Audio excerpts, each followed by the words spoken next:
শংকৰ বেগৰ হত্যাকাৰীক ফাঁচি দিয়ক শংকৰ বেগৰ হত্যাকাৰীক ফাঁচি দিয়ক অৰুণাচল গভৰ্ণমেণ্ট হয়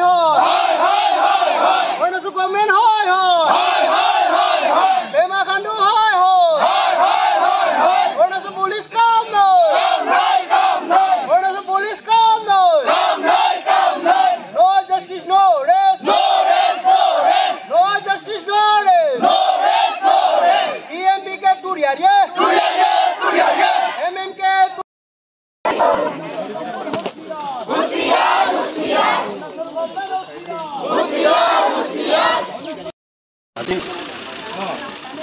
টিএমপি के एमएमके टीएमएलके সদৌ মিচিং ছাত্ৰ সন্থা মিচিং সংগ্ৰাম কমিটি আৰু সদৌ মিচিং মহিলা কমিটি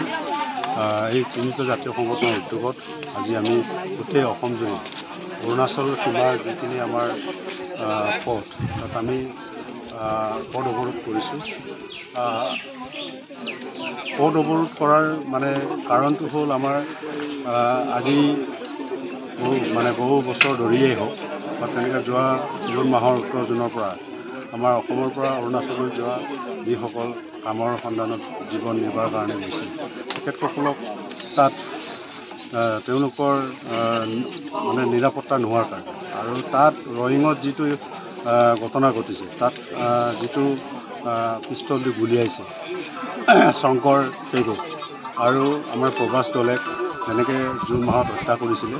আৰু অসমৰ যিসকল নিবনুৱা ল'ৰা তালৈ কাম কৰিবলৈ যাওঁতে তাত অৰুণাচল চৰকাৰে কোনো ধৰণৰ নিৰাপত্তা নোপোৱাৰ কাৰণে তেওঁলোকে নিৰাপত্তা নিদিয়াৰ কাৰণে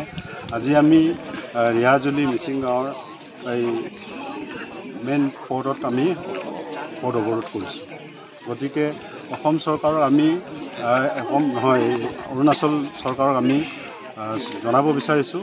যে আমি যেতিয়ালৈকে আমাৰ অসমৰ পৰা অৰুণাচললৈ গৈ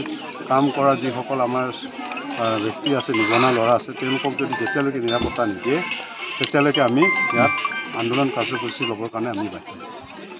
হত্যাকাৰীক কি দাবী জনাব? হত্যাকাৰীক আমি ফাঁচি দিবৰ কাৰণে আমি দাবী জনাম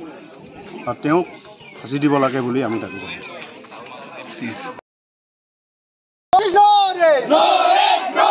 শংকৰ বেগৰ হত্যাকাৰীক ফাঁচি দিয়ক শংকৰ বেগৰ হত্যাকাৰীক ফাঁচি দিয়ক অৰুণাচল গভৰ্ণমেণ্ট হয়